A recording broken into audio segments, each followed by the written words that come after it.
After Yaakov Avinu passes away, Yosef has to convince Pharaoh to allow him to take his father's body for burial in Eretz Yisrael. So he has to make a really compelling argument. And we'll see that Rashi picks one word in that argument to show just how strong and compelling it is by giving three possible interpretations of that one word. What's the word? In Pasuk.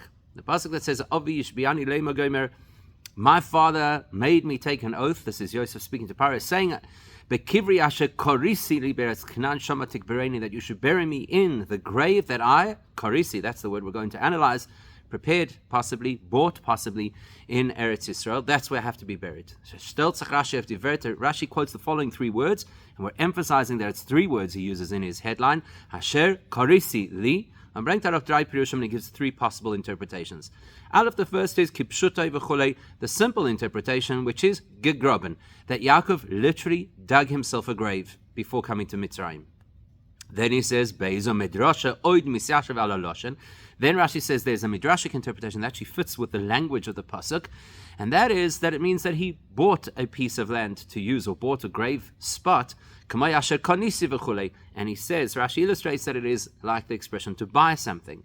And then Gimel Void Midrasha, then he brings a third medrash, or third interpretation, which is also a medrash, which is Loshen Keri Doger Shanata Yaakov Kol Kesef Azov Chule, that it's like a pile, almost like a gathering of various assets. And Rashi goes on to say that what Yaakov did is he collected all of his wealth that he had accumulated when working for Lavan and presented it all to Esav to buy his rights to Maras Machpelah.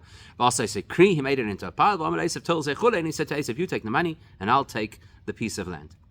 Okay, so why does Rashi need three interpretations? We'll have to analyze. Why he presents him in this order, that is easy for us to understand. Why Rashi would offer these three explanations in the order which he does makes sense, is moving bepashtus, because Freer bringt at them pirush kipshotei. Obviously, he's first going to give the explanation which is closest to the simple understanding of the pasuk. Karisi tends to mean digging. Then Rashi will include a medrash that is close to the language of the pasuk. It means I bought this property for myself. And then if he still needs another interpretation, then he'll bring a medrash a medrash that doesn't fit the wording so neatly, because it is a little bit outside of the space of the pshat of a pasuk to say that the word korisi comes to the word pile. That's not common at all. By the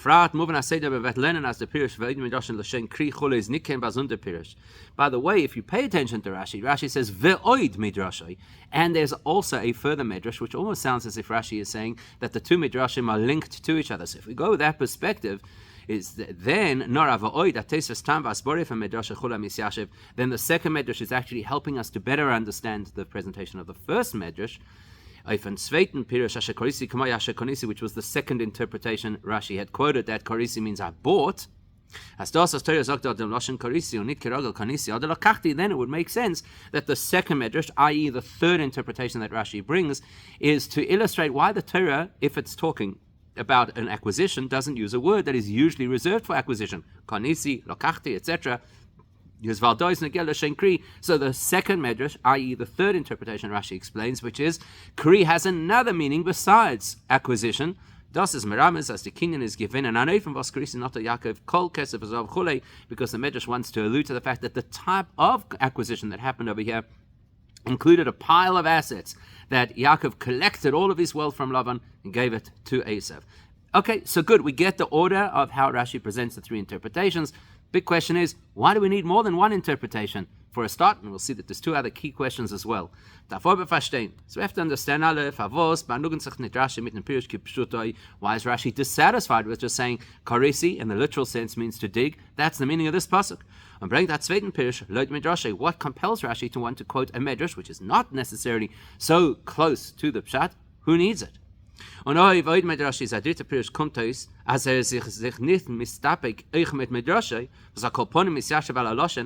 we're going to go with the view that the two midrashim Rashi quotes are actually not linked to each other, then that means that Rashi gives us a pshat and says, well, that's actually not good enough, let's bring a medrash, but at least a medrash that is close to the language of the pasuk, but then apparently that's not good enough, and therefore we bring Nora bringt a dritten pirush für midrash, was is noch weiter von der pshat, and then he's going to bring a third interpretation, which is actually quite far removed from the simple understanding, And why is it far from the simple understanding? Because it's difficult to say the word karisi really relates to the word kri. That's an outlier interpretation. So besides the fact that we have to wonder why Rashi brings three interpretations, we also have to understand why is Rashi bringing a medrash to explain a word that actually appears in the Torah in the same context as the medrash. Surely it's better to quote a pasuk. Why is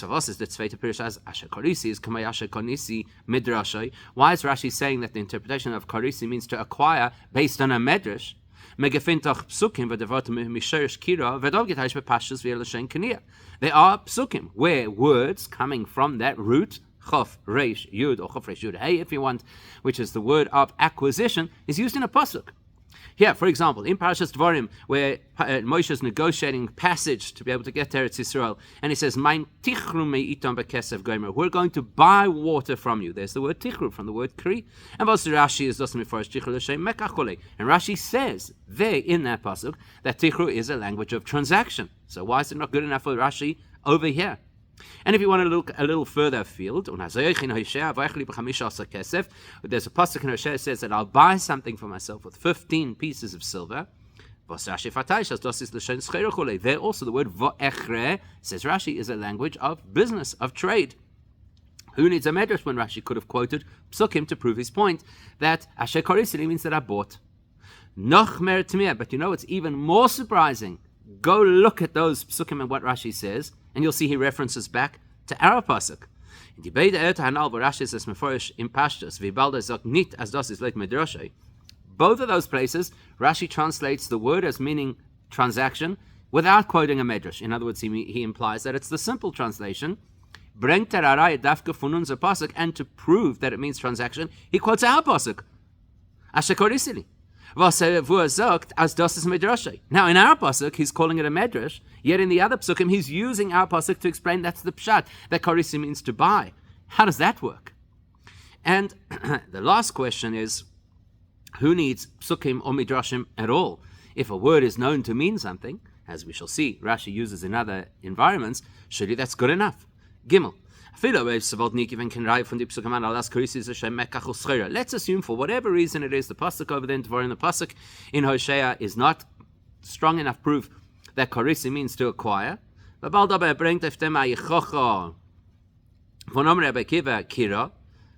we also see that Rashi quotes Rabbi Akiva saying, when I went down to the seaside areas or towns, I saw that they call transactions kira. Well, if that's how people talk, then it's not a medrash. Then it's simple pshat. Look how Rashi uses the same logic, that if this is the way people speak, then it's the pshat of a pasuk. Where do we see that? We see in Parashas Vayishlach, where it says that Yaakov purchased the land for 100 kesita. How much is that? Zot Rashi kesita ma. Ksita equals a mo. Rabbi Akiva kashalachti kachayom hayukein lemo ksita. Something very similar. He quotes Rabbi Akiva saying, when I went to the seaside towns, I heard that they called a mo ksita. So what's Rashi doing?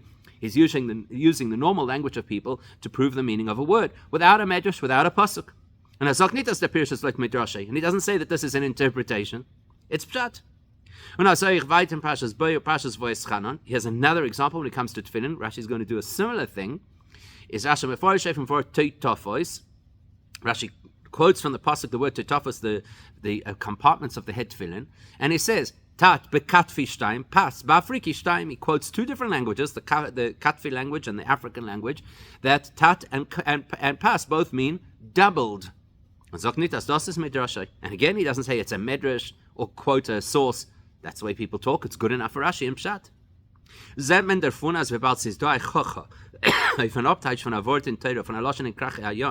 That gives us precedent that if there is language used by ordinary people, and it happens that in many of those cases, those people are from seaside towns, or it's in a particular language of a particular nation, Rashi has shown us that would be good enough to tell us what the pshat of a word is. And why here is Rashi saying it's a medrash? It's not a medrash, it's the way people speak. So those are the three primary questions about Rashi, and then we're going to have 5 questions about the language that Rashi uses, as we often do. We pay very close attention to the details of Rashi's language. 5 things we need to understand about Rashi's choice of language. First of all, let's start with the heading. Aleph,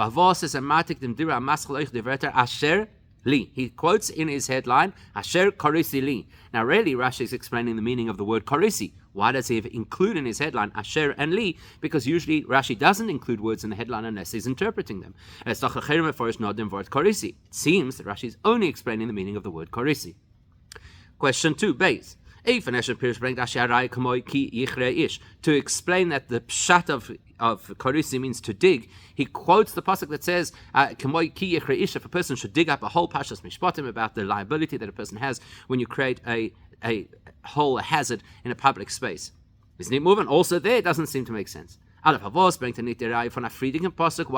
bring a later pasuk in Mishpatim when he could have brought a pasuk from Pashas Toldos, Vayichru Sham Avdei Yitzchak Be'er, where it speaks about Yitzchak's servants digging a well, and it uses the word Yichru. Surely Rashi prefers always to use the first reference he can get in the Torah. Second question is based. If Rashi is going to quote the pasuk from Mishpatim, who needs the word ish that is included in that pasuk? It might be relevant. It is relevant, obviously, in that pasuk. Why is it relevant here? It doesn't make it a clearer proof that yichre means to dig. So actually, when you think about it, either way you look at this, it's illogical. If Rashi wants us to be clear about which pasuk is referring to the pasuk in Mishpatim, isn't it noted the word ish? He doesn't have to use the word ish. Because this expression ki yichre only appears once in the Torah, and there it is in Parshas Mishpatim. Ish is not going to help us identify which pasuk it is. And if the reason he is quoting the word ish is because there, in that context, the word ish somehow helps us to understand that digging is represented by the word yichre, it must be the word ish and the word getauf to eicher outbringen the word burch lachreze. Surely the logic would have been then to say the next word too. Ki yichre ish bur. Oh, that will tell me it's a bur, it's a pit. Now I'll know that the word yichre means digging. Question 3, Gimel. When it gets to the second explanation, Rashi says Asher Korisi is the same as Asher Konisi that I acquired. There too, it seems to be illogical either way you look at it. If all Rashi wants to do is give us a meaning of the word korisi, he could have just said, like the word kanisi, I acquired. On the word asher, without the word asher, which doesn't seem to add any value to our understanding of the word. And if it's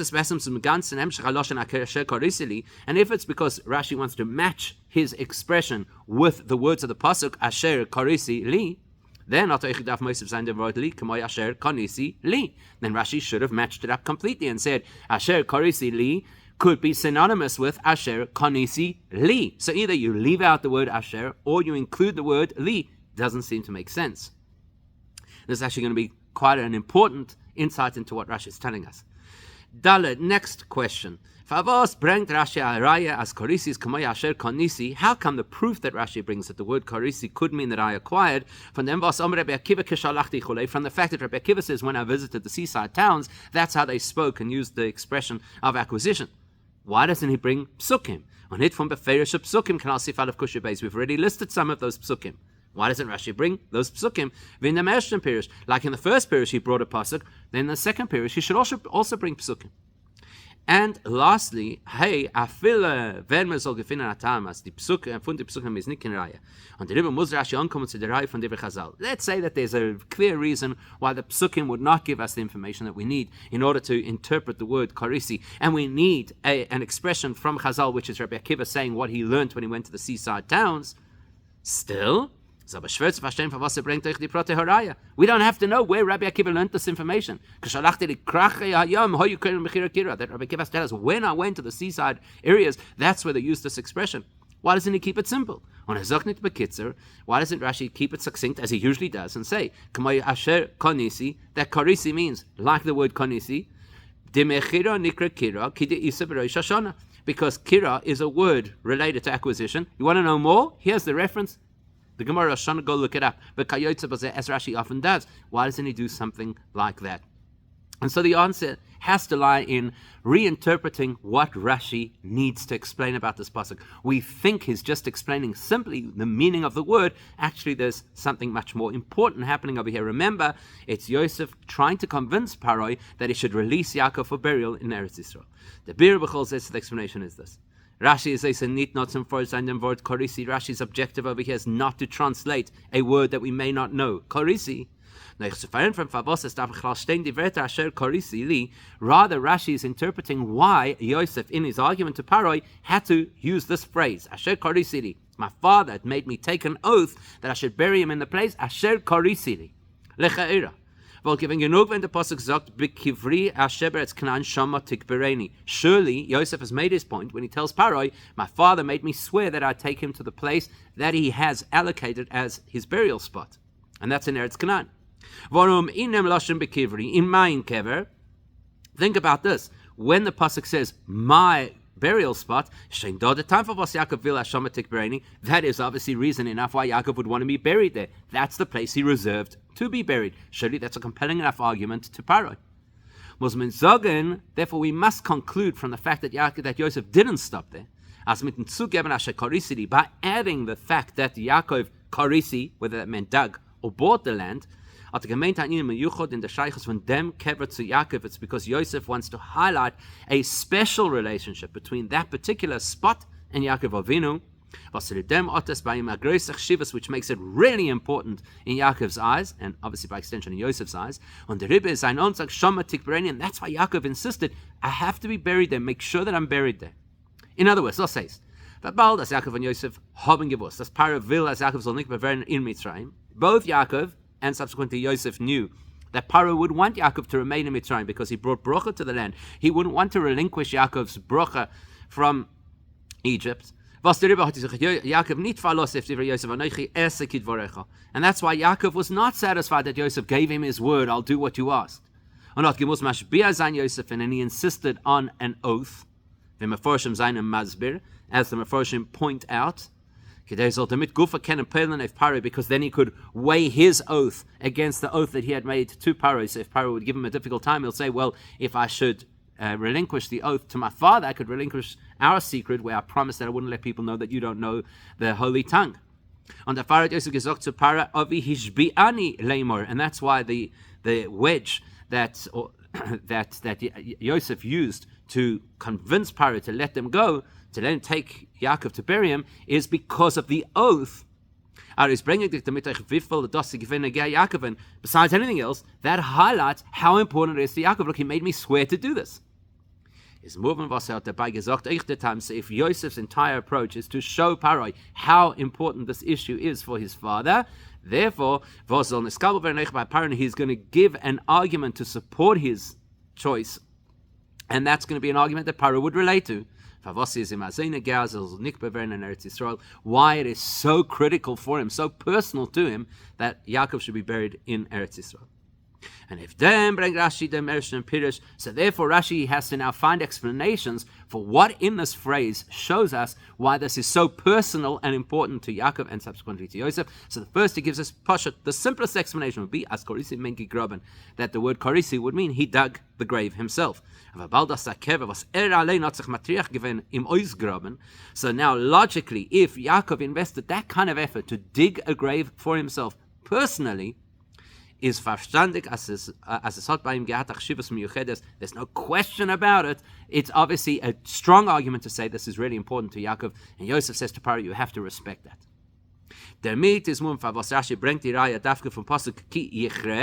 That would explain why, in proving this point, Rashi is going to use the pasuk from Pashas Mishpatim ki yichre, when a person digs a pit, including the word ish. Why is the word ish so important? Then was the pasuk is dort moisef dem word ish. The fact that pasuk says the person himself digs the pit, and doesn't just leave it generically, a person dug a pit, is mashma as ki yichre azach was a mensch legt in a rein spezielle Tirche für Status von a ish erwachsener Mensch. That's highlighting that the story we're telling is the story of an adult, a person who invests personal effort in digging this particular thing. There it's a pit, here it's a grave. is der von Muvanech min die dann, as hier ist der Korisi ist gewesen verbunden mit der Tircham Yechedes von Yaakov. And that would link into our story over here. Yaakov dug the well, the pit himself, the grave himself. Ruftes memelaris a gefil from grace chashivas. That has to illustrate that there's tremendous importance to this grave in Yaakov's life. But Rashi can't leave it at the pshat level because it's got its own issues. Aber in dem Pirschein for Schwierigkeiten mehem, some of them are really logical issues. First of all, let's look at the content of what Rashi is conveying. Maras HaMachpelah is in Eretz Yisrael. Maras HaMachpelah, where Yaakov would be buried, is in Eretz Yisrael. Und Yaakov ist die letzte 17 Jahre von seinem Leben gewesen in Mitzrayim. Yaakov, as we know, lived his last 17 years in Mitzrayim. Was der Pharisäer hat Yaakov dem Kever gegraben mit über 17 Jahren früher von seinem Petirus. So now you're arguing, according to the Pshat, that Yaakov dug his grave more than 17 years before his passing. Something that does not sound very logical, especially when you consider that we know that there's precedent with the obvious that you start thinking about end-of-life issues around 5 years of the range of when a person's parents passed away. Yaakov is long before that at this point. Why would he have started so long in advance to dig a grave for himself? And then, of course, why would he dig it himself? Base. Why would Yaakov have done it and not hired his slaves to dig the grave for him? You could argue that maybe you could interpret the word korisi to mean that he actually used his slaves. But on the face of it, it sounds like he dug it himself, especially if that's Yosef's argument to Pharaoh. Why would he have not outsourced it to people who are hired to do that kind of menial labor?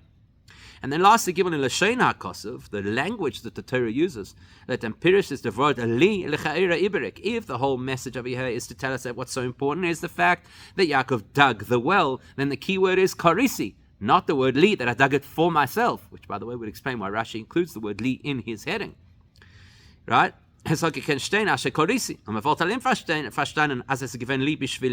All the Torah had to say is, I dug the well, not the well, I dug the grave, and we'd know that he dug it for himself. So because the Pshat has some difficulties, the Rebbe brings Ashat Zveit Pirush. That's why Rashi has to bring another alternative explanation that might not be so close to Pshat, but at least would resolve these issues. Or Medrash, which is the Medrash Ashakonisi, that it means I purchased this piece of land for a burial plot. And then quoting Rabbi Akiva, who says that this is the meaning of the word Korisi. Yes, this is a medrash, it's not pshat. It's a sabim misyashiv al haloshem, but it does fit well with the language, so it's a medrash which is close to pshat, because hein the taich from word korisi, it satisfied the interpretation of the word korisi. Hein the noitikait from word li, and it helps us understand why the word li is there, because I bought it for me. And das was Rashi ruft on Esam Medrash is nicht mitzad dem Lashon HaKosov, no mitzad technoi kidel kamhon. And the reason that Rashi calls us a medrash is because of its message, not because of its distance from the pshat of the pasuk. And we'll speak about that more in a moment. And of course, relevant to our storyline, this highlights why the particular burial plot is so important to Yaakov as konisi, because I invested, I paid for it. It's not something that I inherited, which didn't require any work on my part. Or something that was passed down through the generations. No, but sold therefore, it's something I paid for. Und declared fear by Knias Avram b'Moritz HaMachpelah v'Derech Zeh b'Knias Yaakov is a bekesef molei. As we know that when Avram Avinu bought the Moritz HaMachpelah, we can obviously extend the same logic to Yaakov. It's bekesef molei. He paid the highest price. So by saying that I bought this burial plot, it's quite convincing to Pharaoh. This is very important to me. I invested in it. Let's understand it a little bit better. Because when you think about it, what Rabbi Akiva tells us in this interpretation about the meaning of the word korisi actually seems to undermine what Rashi is trying to tell us. What was the proof that Rashi quoted in order to say that the word korisi means I bought? He quotes Rabbi Akiva in Rosh Hashanah that says, when I went to the seaside towns, they spoke about sales and they called it kira. Now, the Chayr is a Saraya Lister. Doesn't that actually undermine what Rashi is trying to prove here? Rashi wants to explain here that the word korisi means I purchased. Rashi is quoting Rabbi Akiva, who says that where he encountered these people at the seaside, and they used the expression kira. They meant it as selling. Selling and buying are the opposites. So how does Rashi quote mechira to prove kania? So the beer in them, what he's trying to tell us is this. From the Maimon Rabbi Akiva, kira, by quoting Rabbi Akiva, who says that in the coastal towns they call mechira kira, meint Rashi to bring chochas korisi meint nit lokachti nemen stam. Rashi wants to draw our attention to the fact that korisi doesn't just mean I take something. There are various ways that I could take something. You gave it to me as a gift, I take it. It was hefker, I take it. But rather it means noch achile von shini reshus mit geld von lekach und die karka hakever von mecher od lehefech. It means a transaction that has two sides to it. One person relinquishes money so that the other person will relinquish an asset. Yaakov pays so that he'll get a burial plot. On the far can korisi ben insai korisi insai mocharti, and therefore, yes, in Rabbi Akiva's example, the word kira meant sale. But Rashi wants us to know that the meaning of the word korisi could mean either side of the sale. Could mean that I'm the seller, could mean that I'm the buyer. What's common to the word korisi is one person is giving money so that the other person will give an asset. On the mitzvah verstandig was der pasuk darf madgish ein korisi li, which will help us further understand why here the pasuk has to add the word li, sold to me or bought for me. Because the word korisi left generically could mean either direction of switching money for assets, so it could be the buyer or the seller. Therefore, darf der pasuk meistens sein as der korisi dem keves given. That's why the pasuk over here has to clarify which side of the sale we're talking about. Asher korisi li. We're talking from the perspective of the buyer. I acquired it for me. Das heißt, konisi, I bought it. Maschenke Pirshashi, was benutzt mit dem Lashon Kanisi ist übrig zu zulegen dem Wort li, whereas Rashi, but that's the pasuk. Rashi uses the word kanisi. He's already using the word buy. He no longer needs to use the word li to me. That will also explain why Rashi couldn't quote the pasuk in Dvarim or Hosea to prove this point. Und der Fall kann Rashi nicht bringen die Reihe von den Psukim Parshas Dvarim und Parshas Hosea und von Hosea, weil von dort wollte man gekennzeichnen a Reihe Lister. Because in the context of those two quotations, actually the pasuk would have proven opposite to what Rashi wants to illustrate. But Balas, the pasuk is most of Tichomitom bekesef. In the case of buying water when they would travel through the lands of the various neighbors of Eretz Israel, it says we would buy with money. Or the pasuk in Hosea says, I will buy by giving 15 pieces of silver. Is mashmas ki alein meint nemen alein ongeben der Pharaoh.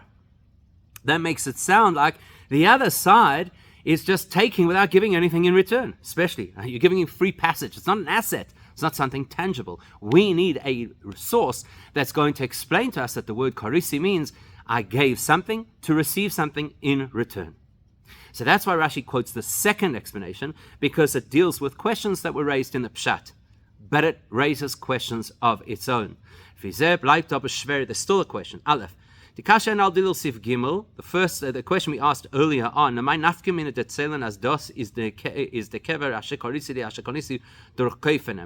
why is it important? All Rashi really wants is to explain that Yosef is telling Pharaoh that Yaakov needs to be buried in this place because it's his burial plot. How it became his burial plot? What's the difference? Was liegt in dem, was Kanisi, as das soll überzeugen Pharaoh die Wichtigkeit von Shomatik Bereni. So if he says, I bought it, how's that going to convince Pharaoh further that, yeah, you should really let Yaakov be buried there? Just say it's his. Verlassen sich, als wir bald mir gefunden bei zwei Knies von Diobes. Es ist ein Gewinn für größere Summe. So now what you're going to say? It's because, well, we know that Avraham Avinu paid a lot of money, and by extension probably Yaakov paid a lot of money for his portion in Maras Machpelah. The Pharaoh sicher wissen davon und verstehen, als euch die Knies gewinnt bei von Kazes, hat euch Agodel. It'd be quite a stretch to say Pharaoh knew that information, and so hearing that he had purchased the piece of land is going to be enough to say, well, it obviously is extremely valuable to him because look how much he paid for it. Base.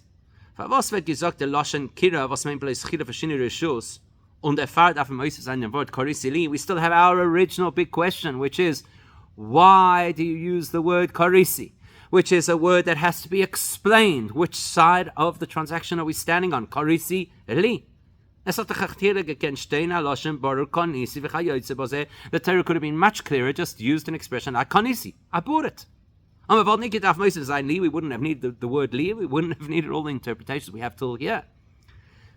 That's what makes Rashi say there's got to be another layer to that word karisi, and therefore he brings a third interpretation. Darüber bringt Rashi nicht nur dem Klolos HaPirush. As mechira wird angegriffen kira.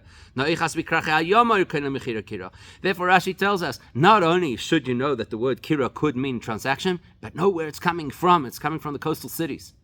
Why coastal cities? Because krochim sind in große Mischashtet. These are not little villages, fishing villages. These are coastal cities which are built on trade. The reason they're cities is because there's obviously movement across the ocean, and that's bringing in a lot of trade into those cities. In other words, for the Masse Matnam, the Diknonen werden durchgeführt auf a groß stattigen großen Ofen. You got to understand what's going on over there. This is mass transactions, mass trade that's happening. In other words, these are the experts on the language because they're the great traders. And that's why Rashi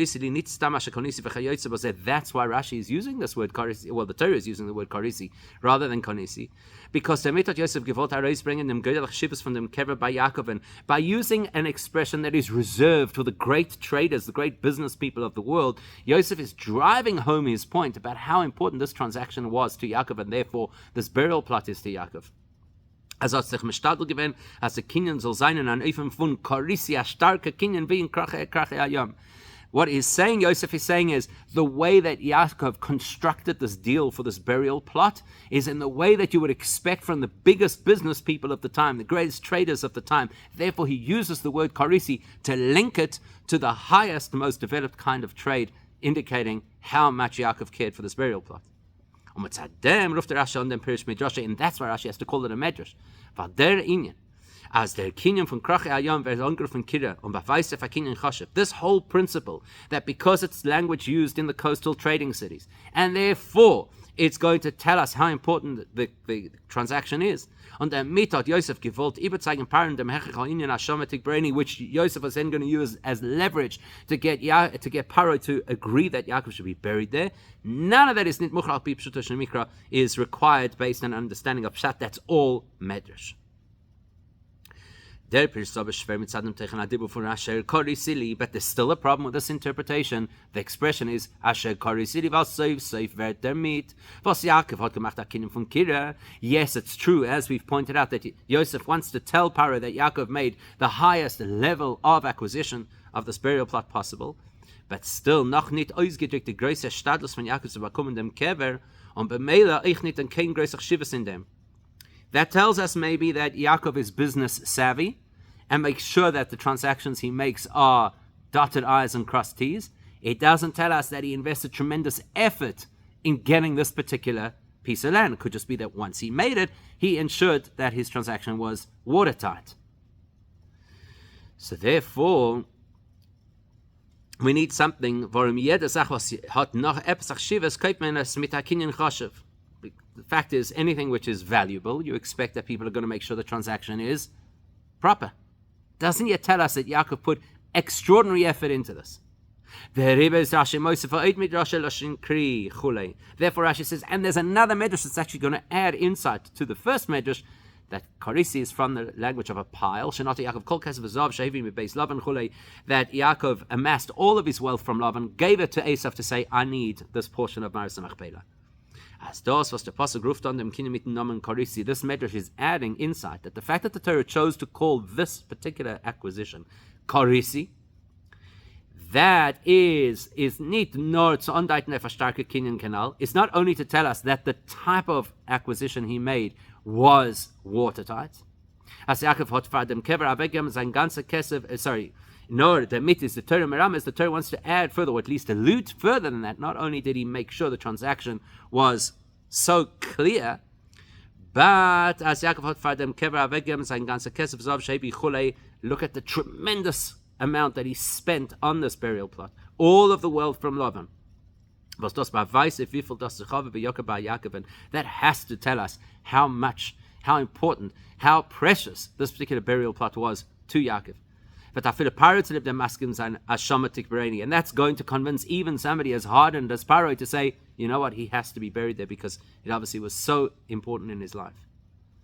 But we have to acknowledge that this is a medrash. It's certainly not something you would detect in the pshat of the pasuk.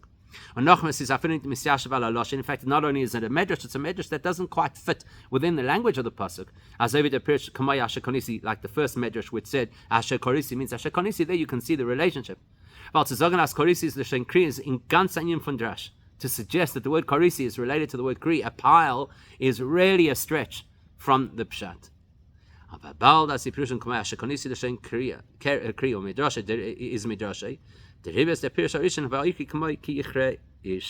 So because we have two midrashic opinions, and particularly the second one that is really far from the pshat, therefore the simplest interpretation remains. Karisi is like digging the grave himself.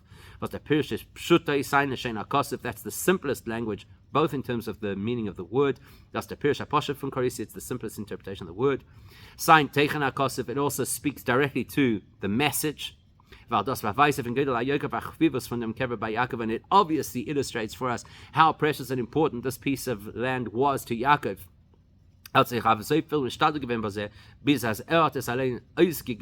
It was obviously so important to Yaakov that he got his hands dirty and actually dug the grave himself, for himself to the tzvek for this purpose, to ensure that he would definitely be buried there. And that's obviously the simplest way to explain it, but all three of the interpretations give us a whole picture of the message Yosef wanted to convey to Pharaoh, which is, my father obviously considered this something of extreme importance, and therefore you have to allow me the opportunity, which he succeeded in doing, to bury him in that place.